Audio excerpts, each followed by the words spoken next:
All right, today we're going to talk about a character who is, without a doubt, one of a kind. I'm talking about Fang Yuan from Reverend Insanity. And look, he's not your typical hero. He's not even an anti-hero. He is something else entirely. So let's break down what makes him maybe the best villain protagonist ever written. Just let that sink in for a second. To really get a handle on Fang Yuan, you have to start right here, with this one single chilling thought. This isn't just a bit dark, you know? It's a complete rejection of the most basic human bonds, and it absolutely sets the tone for literally everything he does. So what is it that makes a character like this stick with you? Is it some tragic backstory, some kind of twisted charisma? Or is it something deeper? With Fang Yuan, the answer is a philosophy that is so terrifyingly consistent and logical, it pushes every boundary of what you'd expect from a main character. Okay, first things first, we've got to get something straight. We see a lot of main characters who do bad things, but they are nothing like Fang Yuan. He is not, and I repeat, not just some bad boy with a good heart. Here's the real difference. Your typical antihero is basically a good guy who had a really bad day, or maybe a bad decade. Their morality gets twisted, but deep down, there's still a line they won't cross. Fang Yuan, he's running on a completely different operating system. He doesn't have a secret heart of gold. In fact, he sees that kind of emotional baggage as a fatal flaw, a bug in the system that needs to be erased. So, that brings us to the first pillar of his entire character. Everything he is, everything he does, is built on this simple, brutal foundation. A philosophy of pure, cold, unwavering rationality that was forged over centuries of brutal experience.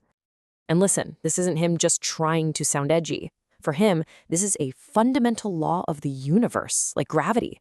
After living for 500 years, after being betrayed countless times, and fighting for every scrap of survival, he doesn't see the world as it should be. He sees it for what he's concluded it is. It's a worldview completely stripped of any and all sentiment. And this is basically his personal code of conduct. Every single thing he does traces back to one of these ideas. His goal of eternal life? That's not some vague wish. To him, it's the only thing that's real in a world of chaos. Anything and anyone that doesn't get him closer to that goal is just discarded. Simple as that.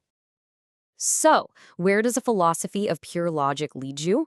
Well, it leads straight to pillar number 2, a complete and total teardown of the very thing that makes most of us human, our emotions and our connections to other people. Yeah, we're back to this quote because it's that important. To Fang Yuan, family isn't a strength. It's a biological fact, and that's it. It has zero impact on his goals. His brother isn't family. He's just another piece on the chessboard. And if that piece needs to be sacrificed to win, well, bye-bye, brother.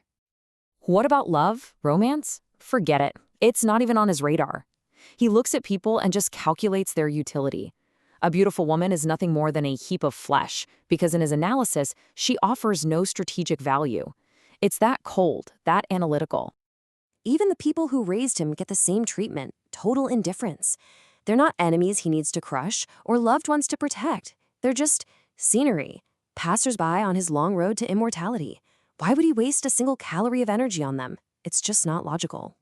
And this is the absolute key here. This isn't some defense mechanism because he's been hurt. No. This is a core strategy.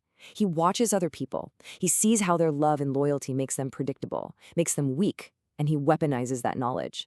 And he makes damn sure he never, ever has that same vulnerability himself. All right, so we've got the philosophy, we've got the total rejection of emotion. Now for pillar 3, where the rubber really meets the road. This is what it looks like when his cold, calculated logic is put into action. Oh man, this is a perfect example of his genius. He doesn't just find a treasure. He constructs this incredibly elaborate, multi-layered con to get it without anyone knowing his secret. He already has the worm, right? But then he plants it in a fossil and discovers it in a public place. It's brilliant. He manipulates everyone's perception and then blames the whole thing on impossible luck. It's the perfect alibi. And if you think it's all just clever tricks, think again. His pragmatism is absolutely ruthless. Jia Jinsheng was a useful guy, right up until the second he became a liability, a loose end. So he was eliminated. No anger, no malice, just a risk being neutralized. Then you have the servant, Gawan.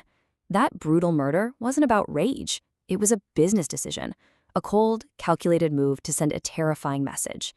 Every single action, no matter how cruel, serves a rational purpose. This is why his villainy is so different. It's not born from hate. He doesn't want to watch the world burn. It is simply the byproduct of a mind that is 100% devoted to a single goal, a mind that sees morality as an artificial rule that just doesn't apply to him. So, all of this brings up a really big question.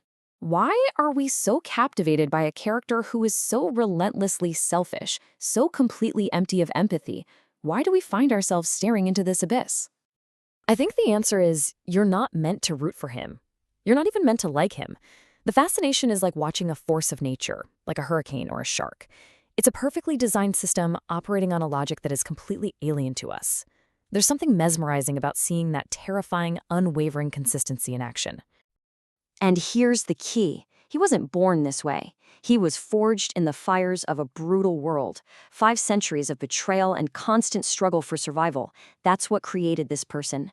That heart as calm as ice isn't natural. It's what's left after every single emotion has been systematically burned out of him, replaced by pure, uncompromising rationality. He is the ultimate survivor. In the end, Fang Yuan isn't just a character. He's a philosophical question made real.